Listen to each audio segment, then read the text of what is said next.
Hi guys, it's Dawn, and I am in a particularly witchy mood today for some reason. Um, so I'm going to try to wrap up the Servitor Series today. We'll see how that goes. I may break it into two parts. I'm not sure. Um, but yeah, we're going to do that today.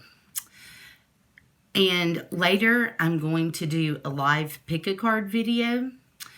And then I want to do some tarot readings. So I don't know if I am going to be able to set up that long. I'm going to try because I have a really gnawing feeling in my gut that someone needs a message. I don't know who it is. I don't know what the message is. I just have that gnawing feeling like it's something I have to do, I need to do. So I am going to do that sometime today, or try to sometime today. And it may be in my bedroom. I don't know. It just depends on how I'm feeling. Okay. So we didn't really get into details when we were talking about the dissipation switch. The dissipation switch is very important. It has to be in the compact or contract. And you have to be very detailed with it. I just don't feel like I went over it well enough in the previous video, so I'm going to go over that first. When you are writing in the compact or contract about the dissipation switch, you want to have his name and a command word, and you want to put into the contract his name,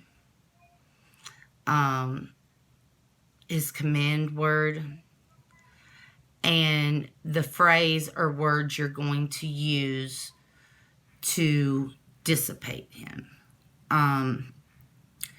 So say for instance, the name is Pooji, and you would write in the contract, when it's time to dissipate, I will say Pooji 3 times, the command word, and then the phrase, the job is done, no more fun. Okay? And that will dissipate you. Okay? And after you put this in the contract, you also want to put into the contract that once the body is burned, taken apart, unraveled, however you are putting it together, that once it is dismantled, and that phrase is spoken, that it will dissipate. I mean, you have to be really detailed in what you're writing in the compact and contract.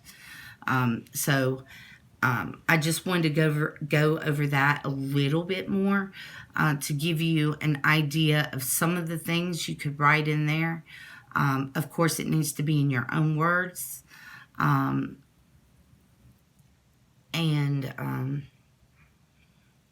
Yeah, so that is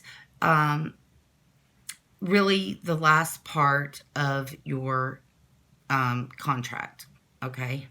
The dissipation switch and how you will dissipate the energy. That is the last thing in the contract. So you have your contract done. You're going to fold it towards you, okay?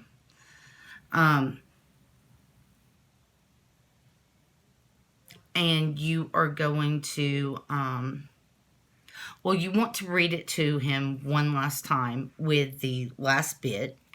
You want to read the contract out loud to your sage dolly, doll baby, whatever it is you're using. You want to read it out loud, the thing you've been putting your energy into, you've been creating.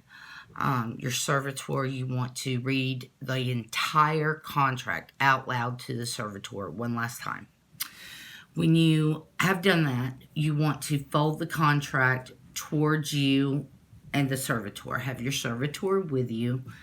Fold the contract towards you. Fold, turn clockwise, fold, turn clockwise, fold. You can put the contract inside if that is possible inside of the servitor. You can tie it to the servitor with twine or something like that. That's what I did. You also want to make sure it is sealed with wax. And then you are done with the contract and you have everything ready to go. Now, this is a list of things that you're going to need when you start the 8th day circle, okay? You want his herbs, his wine, stones, whatever you have made with the intention of including with your servitor, you need that in your circle. You're going to need the servitor itself, the contract, any kind of protection symbols that you have made for him. Like I did a pentagram and activated it in blood. You want to add intention and energy into everything you do this day. You want this day kind of devoted to the servitor and feeding energy into it, getting all of his things ready for his birth. Okay. All right. So in the evening, I would suggest doing the birthing on a full moon, a dark moon, or the new moon. And that is depending on your intention for the servitor. I birthed mine, I believe it was the full moon. Okay, so we are going to, all right, anything you have not activated, you need to activate. Whether it's with blood, wine, oil, however you're going to do it. You can even make an anointing oil just for your servitor and do it like that. But everything, excuse me, I got choked. Everything needs to be in your circle and ready to go. I would start after dark, but it's up to you. You can do this really any time of day. It's what feels right to you. It felt right to me to do it at night after dark, and that's the way I did it. Like I said, I am not an expert. I've done this one time. There's not a whole lot of information about servitors, but there is some information about it. I am not the only voice. You guys research, check out other channels, and you can use what is fitting for you and toss out what's not and do it your way. That's pretty much what I did. Okay, so you want to make a circle. Oh, I'm sorry, see? You also need candles to represent the elements, or you need items to represent the elements. Either or, you can do it either way. If you're using candles, you need to light them. Also, if you're using incense at this time, you would need to light the incense. You know you need to cleanse the area. I just take for granted sometimes I have to go back and actually verbally say it because not everyone knows. But like I said, this is just what I did. So I had candles, okay? I lit the candles. I run the doll through the fire of my elemental candles. I called the corners. Then when I made my circle, okay? And then I put my doll through, I started with the east. I did east, south, west, north. So it's wind, fire, water, earth. And you can start with earth if you want, or you can start in the east if you want. That's completely up to you. And you would say, and this is personal, you really need to write your own verses. You would say something like, by air, I give you life and energy. And you blow breath into your servitor. Then you run it through the second flame or over the item. And by fire, I give you life and energy. You're going to blow life into him. And then you would repeat this process going with west and then north. Or however you decide to do it. You'd repeat that process. And then one more time, spirit, I do spirit, okay? By spirit, I give you life and energy and blow life into it. You would have a candle for your servitor, a candle for yourself. You should always have a candle for yourself on any sacred space or altar. So you would, you need to carve the sigil of your servitor into that candle. You would light the servitor's candle. And for me, it was feeding him, because that's one of the ways I feed him is by a black candle.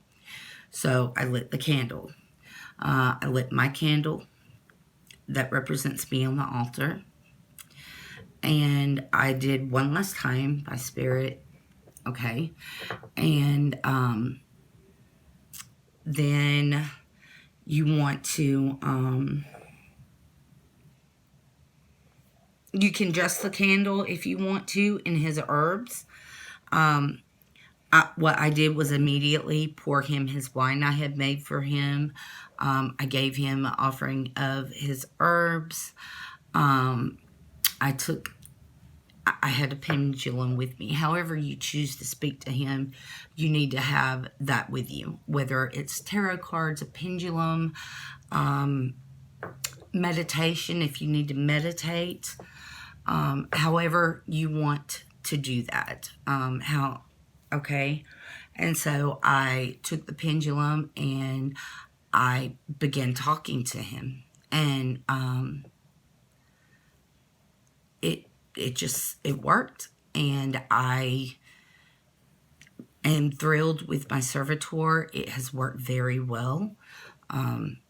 He's a protector. He protects my kids, my house, the family. He's a family protector is what he is. And it has worked for me. I'm not saying this will work for you. You need to make it your own.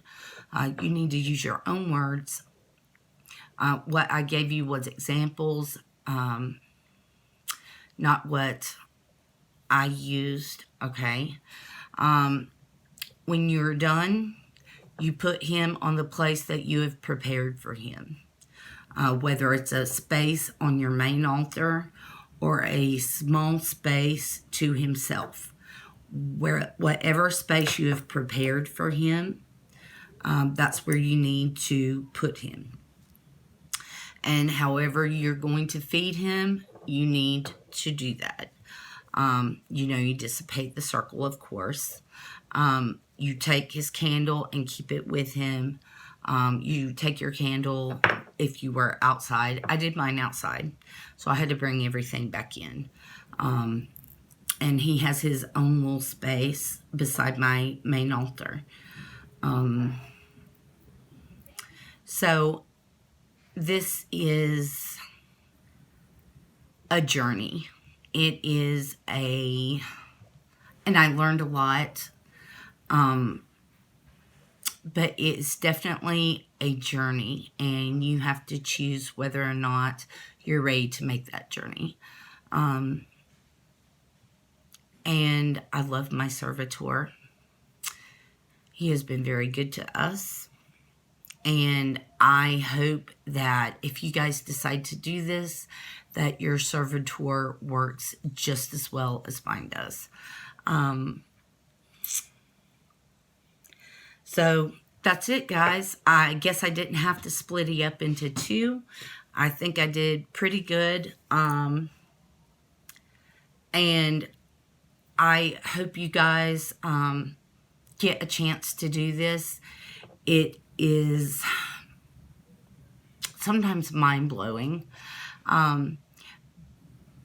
Like I said, that over time they seem to develop their own personalities, and it can be a very good thing. I guess it depends a lot on how you use them, because I think their personalities are built from the tasks, experiences that they have.